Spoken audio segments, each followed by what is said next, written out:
الرحمن الرحيم. الحمد لله رب العالمين، والصلاة والسلام على رسول الله الأمين وعلى آله وصحابته أجمعين، أما بعد، فهذه نبذة يسيرة من جهود شيخنا العلامة الهمام محمد بن عبد الله الإمام حفظه الله تعالى، تقر بها أعين أهل السنة والجماعة والمحبين لهذا الخير.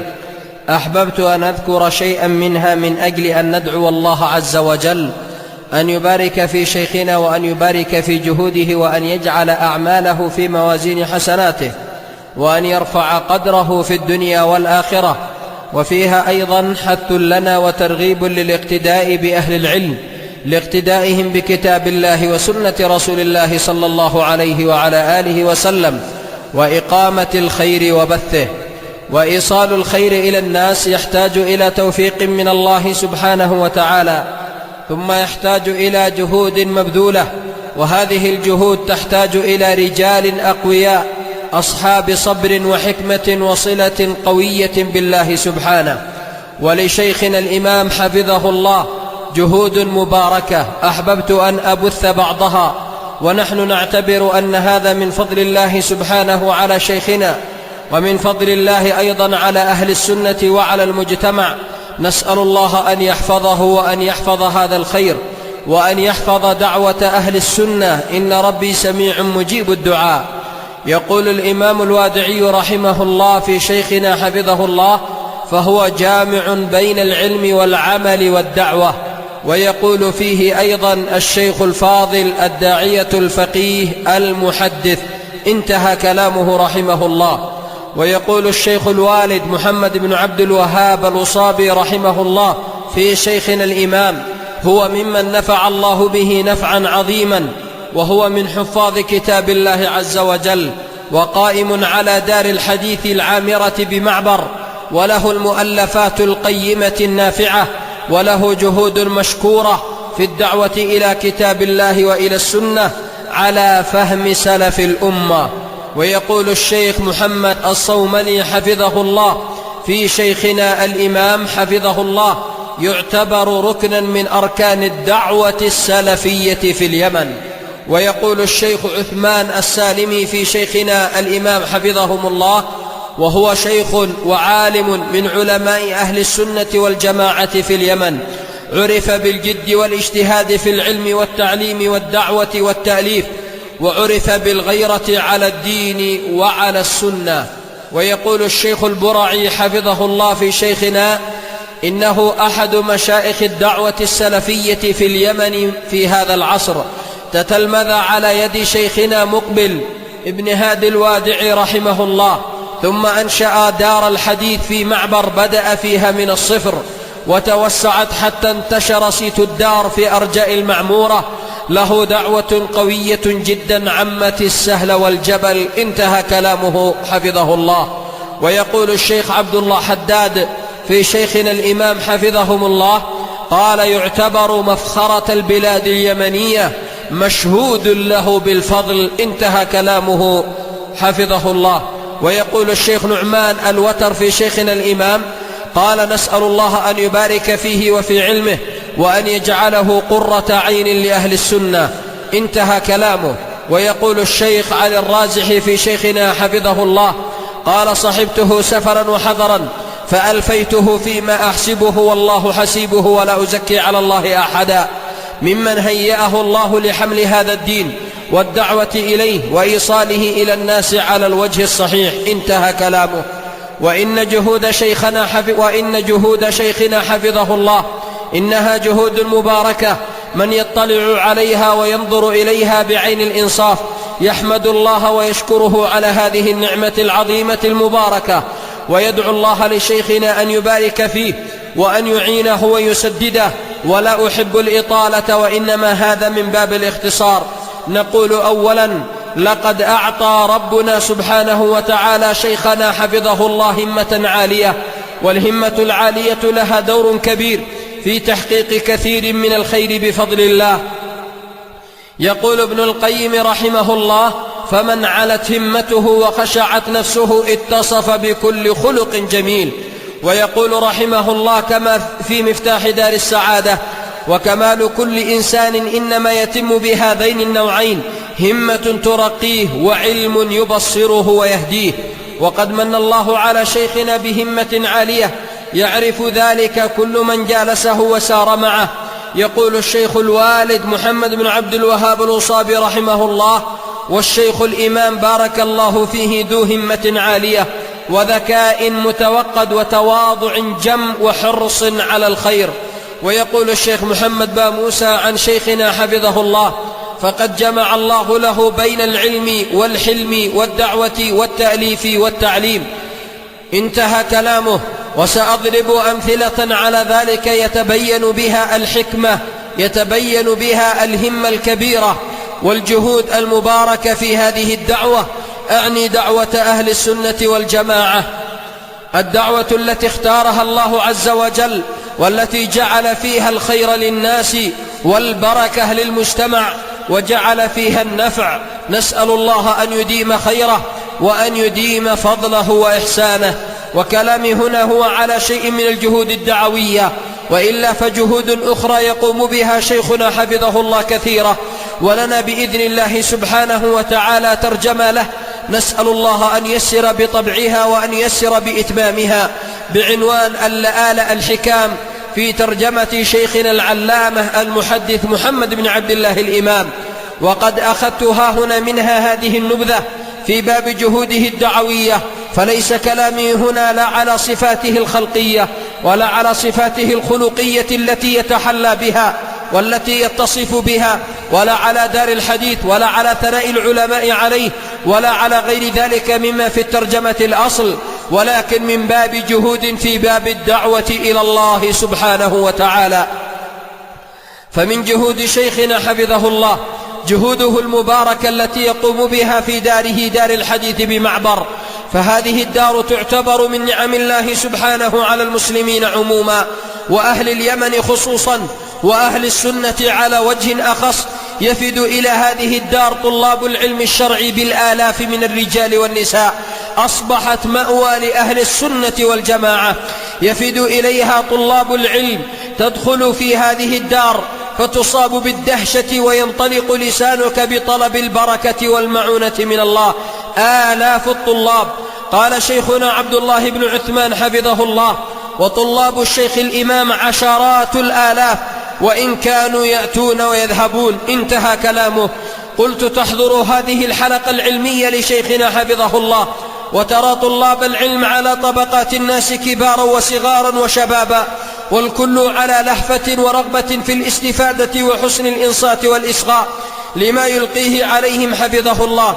وهذه الدار على كثرة عدد الطلاب فيها يقوم شيخنا حفظه الله بجهود عظيمة فيها، من حفاظ على الطلاب ومتابعتهم والحرص عليهم في تلقي الدروس وحضورها، وهكذا الدراسة والتدريس، وهكذا فتح الدروس في أبواب شتى، في الفقه واللغة والمصطلح والعقيدة والصرف والتجويد وتسميع القرآن الكريم. دروس تفتح في أبواب شتى، في اليوم الواحد كذا دروس تفتح. وترى طلاب العلم في اهتمام بالغ بفضل الله سبحانه لما يعرفونه من حرص شيخنا وسؤاله عليهم. فكم حفظة للقرآن الكريم، وكم الدعاة إلى الله، وكم المدرسون والخطباء والمؤلفون والمحققون في هذه الدار، وهذا بفضل الله سبحانه ثم بجهود مبذولة. وتخيل طلاب علم بهذا العدد الكبير كم يحتاجون من جهود مبذولة في الاهتمام بهم، سواء في العلم أو التعليم أو المتابعة لهم أو الحرص على نفقاتهم أو غير ذلك. كل هذا يحتاج إلى جهود عظيمة. ومع ذلك ترى شيخنا حفظه الله وبارك فيه وفي من يقوم معه بالتعاون يقوم بأمور عظيمة، وترى الدعوة ماشية والخير قائم والدروس ماشية على أحسن ما يرام، وهذا بفضل الله سبحانه. ومن جهود شيخنا حفظه الله في هذه الدار إقامته للدروس العامة له في الدار. فلديه في درس الظهر في تفسير السعدي يأتي بالآية ويقوم بقراءتها للمفسر الكبير السعدي رحمه الله، ثم يقوم شيخنا حفظه الله بذكر ما يتعلق بالآية من القراءات والمسائل والأحكام وأقوال المفسرين. وترى طلاب العلم ترى أقلامهم سيالة في أخذ الفوائد وتقييدها في دفاترهم، فجزاه الله عنا خير الجزاء. وهكذا أيضا يقوم بالدرس بعد صلاة العصر في صحيح البخاري، يأتي بالحديث فيقرأ الباب ثم يأتي إلى رجال السند واحدا واحدا، ويذكر شيئا من أحوال الرواة ومناقبهم وأقوالهم الفقهية، ويبسط الأحكام من الحديث، ويذكر مسائل، ويجمع الأحاديث في الباب. وترى طلاب العلم في تقييد الفوائد وحفظ الترجيحات فتقول تبارك الله رب العالمين. وهكذا أيضا لشيخنا الدرس العام بعد صلاة المغرب إلى العشاء قرابة ساعة ونصف في صحيح مسلم، يقوم بشرح الباب ويقوم بشرح السند والحديث، ينثر الفوائد نثرا والمسائل العلمية والترجيحات الرضية. ومما لاحظته في دروس شيخنا حفظه الله أمورا، منها الاهتمام بالطلاب في الدرس، فيسأل عنهم ويسأل الطالب كم لديه من دروس، وعند من يدرس، وعند من يسمع القرآن، ويسأل المدرسين عن هذا الطالب. وهذه طريقة طيبة تجعل الكل يهتم ويحافظ على العلم والدروس. ثانيا، مما لاحظته في دروس شيخنا حفظه الله أنه يترك المشاركة في الدرس لطلاب العلم وطبقاتهم، فترى الآباء كبار السن يسمعون الحديث ويفرحون ويدعو لهم، وترى الطلاب الذين هم على فائدة وحصيلة علمية يسألهم شيخنا في الدرس ويلقي لهم الأسئلة التي تنشطهم بها ويجعلهم في مشاركة علمية في الدرس. وهكذا ترى صغار السن يرفعون أيديهم للإتيان بالحديث الذي يطلب منهم حفظه، فترى الجميع في فرح ومشاركة جيدة وبحمد الله، فتراه يدعو لهذا ويبشر هذا بالخير ويعطي هذا جائزة. وترى الحلقة العلمية لديه بالرغم من كثرة العدد وكثرة الطلاب إلا أنك ترى الدرس بفضل الله وبنعمته يقوم على أحسن حال وأحسن طريقة. ومما لاحظته في دروس شيخنا حفظه الله قوة تحضيره للدرس، فهو يحضر الدرس ويلقيه على أحسن حال. ومما لاحظته أيضا في دروس شيخنا حفظه الله أنه يلقي الدرس بسهولة وليونة يفهمه كل من حضر الدرس على طبقات الحاضرين، وبالرغم أن بعض المسائل قوية لكن الأسلوب الحسن والسهل يلقي في أذن السامع الفهم ومعرفة المسألة. وهكذا مما لاحظته في دروس شيخنا أنه يربط الدرس بالواقع، فتراه يذكر مسائل عصرية ووقائع وأحداث ينزل الأدلة عليها فيخرج الحاضرون وقد استفادوا من الدرس من عدة جهات. ومما لاحظته في دروس شيخنا حفظه الله أنه يتخلل الدرس أحيانا شيء من الفكاهة بحيث لا يحصل ملل للسامع، وكم لهذا من شدة الانتباه. ومما لاحظته في دروس شيخنا حفظه الله أنه يجل علماء الحديث، فجزاه الله عنا خيرا، وسيأتي شيء من ذكر ذلك بإذن الله.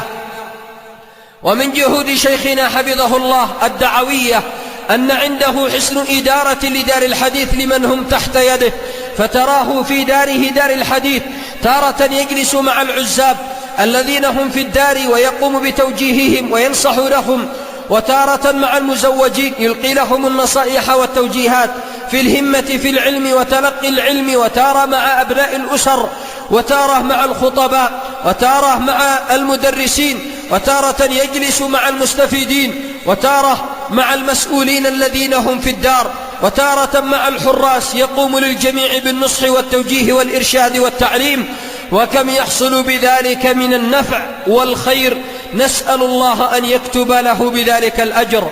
ومن جهود شيخنا الدعوي حفظه الله باب التأليف، فمؤلفاته تزيد على 60 مؤلفا في أبواب شتى، في العقيدة واللغة والردود والجرح والتعديل والفتاوى والدعوة إلى الله والنصائح العامة والكتب المنوعة كثيرة. وهكذا لديه رسائل وكتب في النوازل العصرية. يقول الشيخ محمد بن عبد الوهاب الوصابي رحمه الله عن شيخنا الإمام: فهو فقيه باهر وخريت ماهر في الفتن العصرية، ومؤلفاته تدل على ذلك. انتهى كلامه رحمه الله. ولا يزال لديه كتب يعدها للطبع. ومما نبشر به إخواننا أن شيخنا يقوم بمؤلف قيم في إجماعات المفسرين، هو في دور إعداده، لم يسبقه أحد في التأليف في هذا الباب. نسأل الله أن يعين شيخنا وأن ييسر له الإتمام له. والمتتبع لمؤلفات شيخنا حفظه الله يلحظ أمورا، منها دقته وأمانته في النقل، ومنها غزارة العلم وسعة الاطلاع. يقول الشيخ عبد الله بن عثمان: ما رأيت أحدا ملم بهذه العلوم بشتى أنواعها مثله، أي مثل شيخنا الإمام. قال: وما رأت عيناي مثله في الاطلاع وسعة الاطلاع. انتهى كلامه. ومما لاحظته في المؤلفات أيضا سلامة عباراته من الحشو، ومنها أن مؤلفاته تنزل، أن المؤلفات تنزل والمجتمع بحاجة لها لأنها تعالج قضايا مهمة. ومنها تواضعه سواء في كتابة اسمه على المؤلف، وكهكذا تلحظ عليه الدعاء والتضرع لله أن يجعل الله لمؤلفاته القبول. يقول الشيخ الوالد عبد الله بن عثمان حفظه الله عن شيخنا الإمام: يعتبر من أبرز طلاب الشيخ مقبل، بل قد يكون أبرزهم، ولهذا عرف بغزارة العلم وكتبه شاهدة بذلك. انتهى كلامه. تقرأ في مؤلفاته تجد في ذلك الخير العظيم، من نثره للأدلة، ومن استنباطه للأحكام الشرعية، ومن نقله لأقوال السلف وأقوال أهل العلم. فتقرأ في مؤلفه فتدعو له بالبركة والمعونة من الله. وهذه المؤلفات بهذا العدد الكبير إنما ذلك بفضل من الله سبحانه، ثم بجهود مباركة يبذلها. وهكذا بقيت له مؤلفات هو في دور إعدادها. يقول الإمام الوادعي رحمه الله عن شيخنا: فلله دره من باحث مستقص. انتهى كلامه. ومن جهود شيخنا الدعوية حفظه الله أنه بذل نفسه ووقته للعلم والتعليم ونفع الناس. فمثلا أضرب لكم هذا المثال وهذه الحال التي يعيشها شيخنا، ومن خلالها أترك التعليق للمستمع. يقول الشيخ نعمان الوتر عن شيخنا: إنه يقوم بما يعجز عنه الجماعة من أهل الجلد والهمة العالية.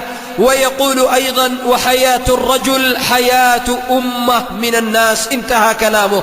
فهو حفظه الله يصلي الفجر ثم يتجه إلى مكتبته، يأتي بالأذكار ويقرأ ما تيسر من حزبه من القرآن الكريم، ثم يقوم إلى البحث والتنقيب على المسائل العلمية حتى يأتي وقت الإفطار، فينزل إلى بيته دقائق معدودة يتناول طعام الإفطار. هذا إن كان مفطرا. أما إن كان صائما فهو يبقى في مكتبته ولا ينزل. ثم إن كان مفطرا ذهب للإفطار ويعود بعد إفطاره إلى المكتبة، ولا يزال يقرأ ويكتب ويبحث ويطالع إلى أذان الظهر، مع ما يتخلله ذلك في هذا الوقت من زيارات له من إخوان له يزورونه، وهكذا أسئلة تفد إليه، وطلاب يريدون الدخول إليه لأمر ولآخر، مع ما يتخلل ذلك من إصلاح بين الناس، ويتخلل ذلك من يأتي لطلب حاجة ومستشير وغير ذلك. فأنت ترى الناس في باب غرفته في زحام شديد، ويدخل الكل عليه ويجد بغيته وراحته وطلبه، ويخرج الكل وهم منشرحون مرتاحون مما لاقوه منه، وهو يستقبل الكل بصدر رحب وطمأنينة، وهذا من فضل الله وحده. وهكذا يبقى أيضا في هذا الوقت مع ما يتخلله من محافظته على صلاة الضحى، يبقى يتقلب بين هذه الجهود من الصباح من بعد إفطاره إلى أذان الظهر، فإذا سمع النداء وردد الأذان اتجه لصلاة سنة الظهر، ثم يبقى يبحث في درس الظهر حتى تأتي الإقامة ثم ينزل. فإذا صلى الظهر اتجه لإلقاء الدرس، وقد مر معكم نبذ عن الدرس. فإذا انتهى من درسه اتجه إلى المكتبة، ويكون الناس والطلاب والزوار يكون الكل في انتظار للدخول عليه، ويبقى مع الكل حتى يأتي وقت متأخر، ربما غيره قد ذهب وتغدى وهو في قيلولته صار منغمرا فيها، ولكن شيخنا حفظه الله لا يزال في مكتبته يتلقى الناس ويصبر على هذا ويجيب هذا على سؤاله وينصح لهذا ويوجه هذا، ثم ينزل لتناول طعام الغداء إن كان مفطرا، وإن لم يكن مفطرا بقي في المكتبة وإذا كان مفطرا وتناول وجبة الغداء اتجه بعدها مباشرة إلى المكتبة. ماذا يفعل؟ يتجه إلى البحث والنظر، فإذا كان قبل العصر أخذ قسطا يسيرا من النوم وقد لا ينام، ثم يؤذن المؤذن لصلاة العصر فيتجه للوضوء وتحضير الدرس، أعني درس العصر، ثم يتجه للصلاة وإلى درس العصر ويلقي الدرس على أحسن حال كما مر معكم. فإذا انتهى من درسه رجع إلى المكتبة ويبقى فيها بين بحث وقراءة ومطالعة واستفادة، ومع ذلك أيضا يستقبل الناس بين زائر وسائل ومستشير وشاك وغير ذلك، ثم يبقى في وقت يحضر درس المغرب، فإذا أذن المغرب إن كان مفطرا فذاك، وإلا أفطر سريعا، ثم يتجه لصلاة المغرب ويبقى في درسه إلى صلاة العشاء، والوقت بين صلاة المغرب والعشاء قدر ساعة ونصف، ثم يتجه بعد الصلاة أو بعد العشاء إلى المكتبة، فيكون الناس عند بابه بأعداد كبيرة، كل واحد له مقصد وله مطلب غير ذلك، ويبقى في مكتبته إلى وقت حسب ما يراه، ثم يتجه إلى بيته. نسأل الله أن يبارك في شيخنا وأن يحفظه وأن يجزيه عنا وعن الإسلام والمسلمين خير الجزاء.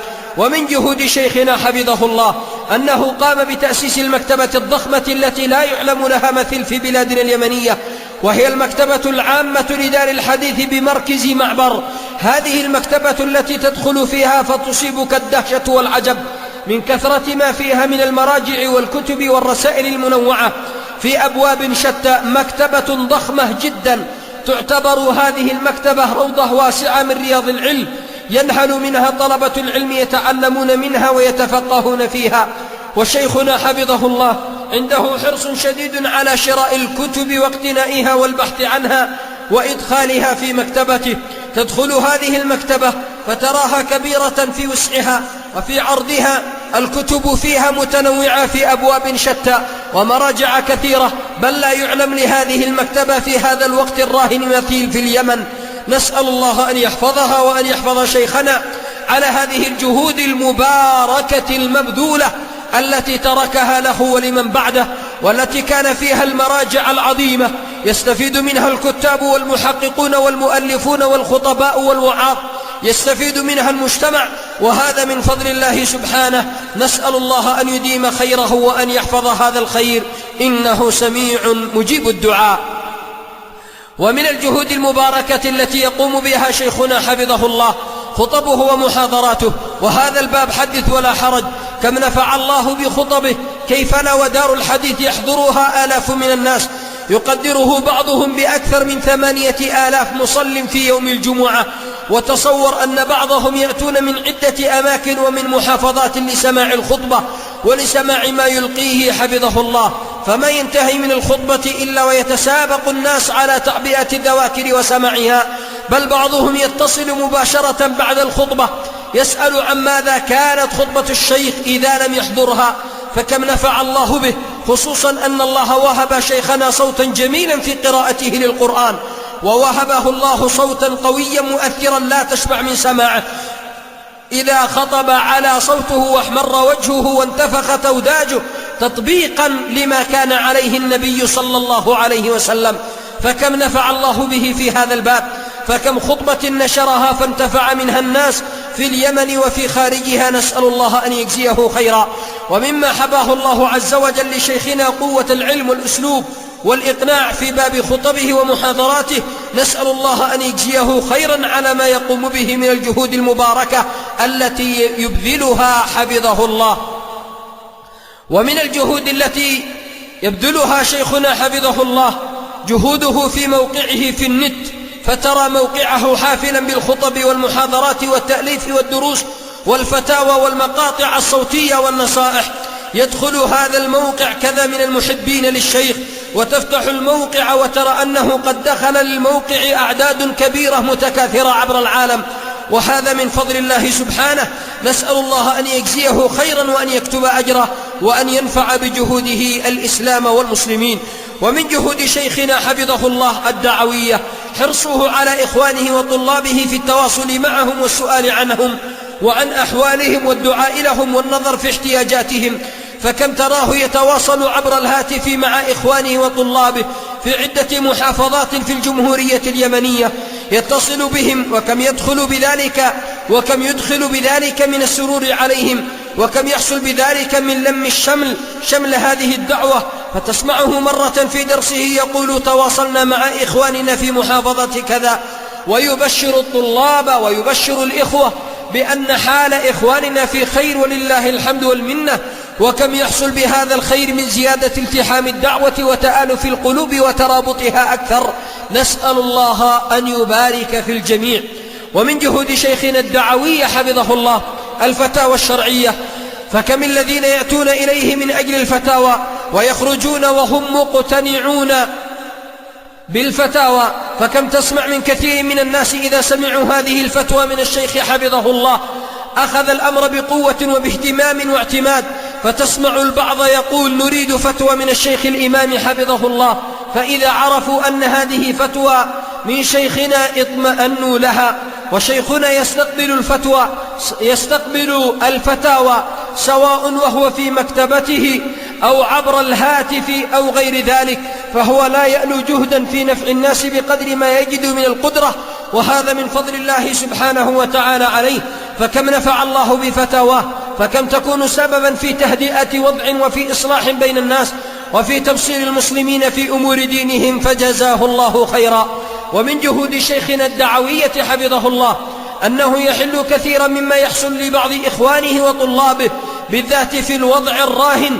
فكم يضع من حلول وتوجيهات ونصائح لإخوانه وطلابه في أي باب يحتاج إليه، فيقوم بالتوجيه والنصائح وتهدئة الأمور، فجعل الله بذلك خيرا كبيرا.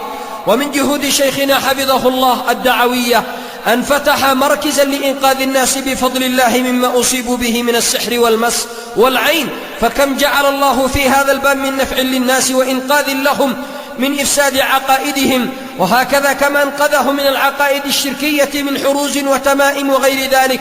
فكم ربطهم بالله سبحانه، فيأتي الناس من أماكن شتى ودول أخرى فيأتون وتصحح لهم العقائد ويربطون بالله سبحانه، وهذا خير قل وجوده في غير هذا المكان بالطريقة الصحيحة.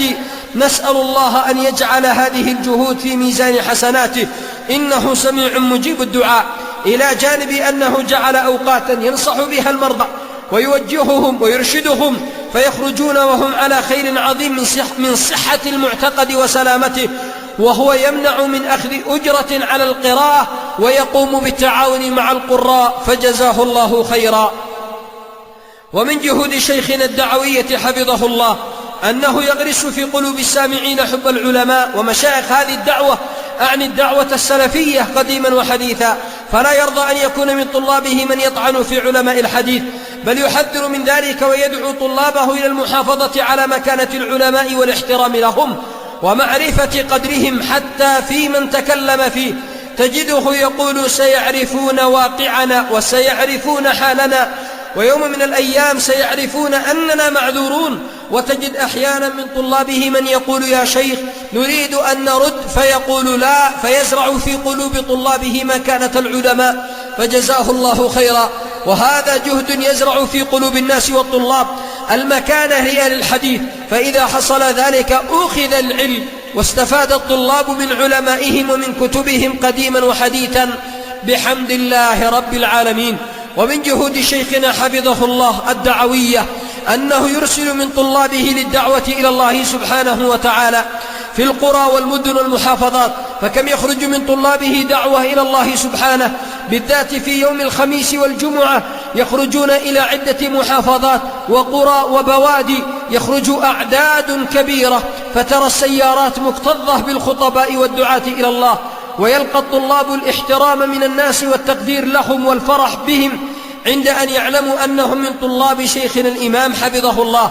وهذه جهود مباركة سواء مالية أو غير ذلك، بالذات في وضع البلاد المأساوية، وبالذات في هذه الأيام تجد أن الخطباء بحمد الله يقطعون مئات الكيلوهات دعوة إلى الله عز وجل، إلى القرى وإلى البوادي وغير ذلك. فكم من مساجد يتخللها طلاب شيخنا دعوة إلى الله عز وجل.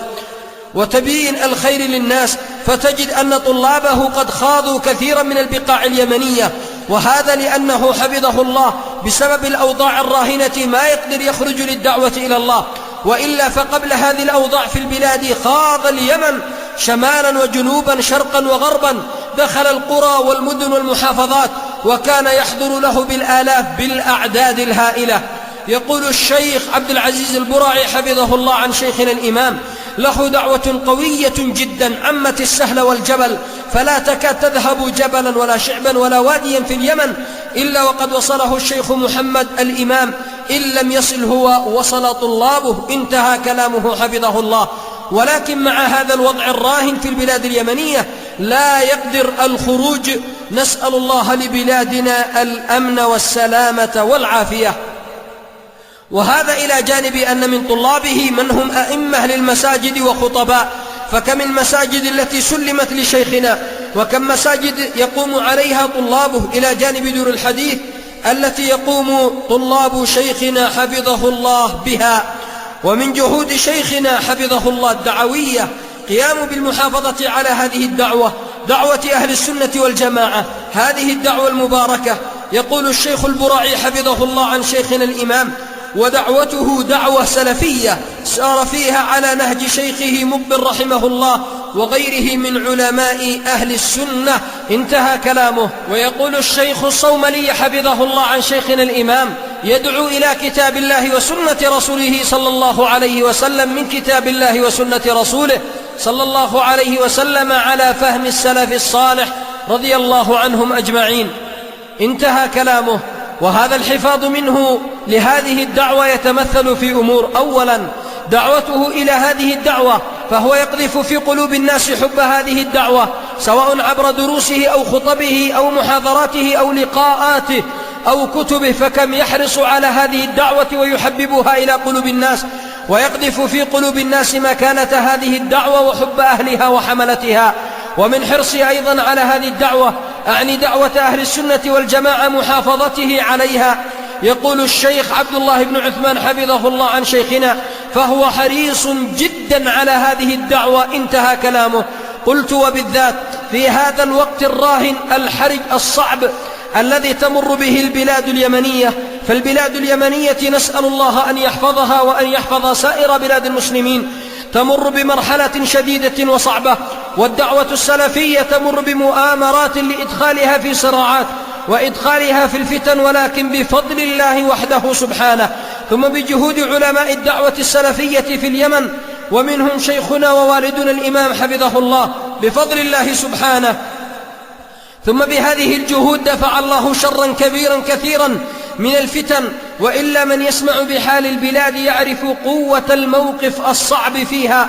ومن حفاظ شيخنا على هذه الدعوة حفظه الله أنه يحذر من الدعوات الضالة ومن الحزبية المساخة، فكم يبين حال هذه الفرق ويحذر منها ويدعو إلى ترك الحزبيات بشتى أنواعها، ويحذر من أهلها ومن القائمين عليها، فجزاه الله عنا خيرا. ومن حفاظ شيخنا أيضا على هذه الدعوة أنه يصبر أيضا على الطعونات التي تقال وترسل فيه. تجد من أرسل لسانه وقلمه للطعن فيه، ولكنه يصبر ويدعو إلى الصبر ويهدئ طلابه ويقول: نصبر. ويعتبر هذا الباب من الأبواب العظيمة التي تسد على أهل الشر ولمن يحبون ويسعون أكثر للفرقة ونشر الاختلاف والطعونات. فعند أن يهدئ الأمر ويصبر الطلاب ويبعث في قلوب طلابه الهدوء، هذا له تأثير في المحافظة على هذه الدعوة ولم شملها والصبر على بعضنا البعض.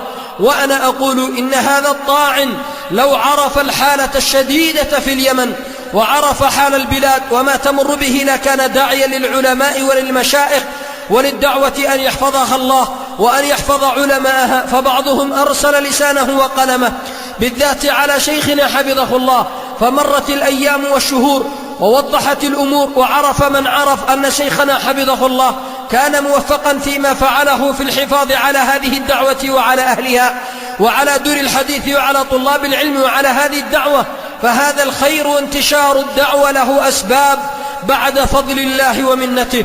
وأقول: لقد عرف كثير من أهل اليمن من طلاب علم ومشايخ علم ومشايخ قبائل وعقال وأعيان ووجهاء عرفوا ما من الله به على شيخنا حفظه الله من الحكمة واستعمالها في الدعوة، وفي هذا الوقت الراهن أنه توفيق من الله، ولا ينكر هذا إلا مكابر أو جاهل بأمور البلاد اليمنية، أو من ينقل إليه كلام على غير حقيقته ويصور له الأمر على غير واقعه.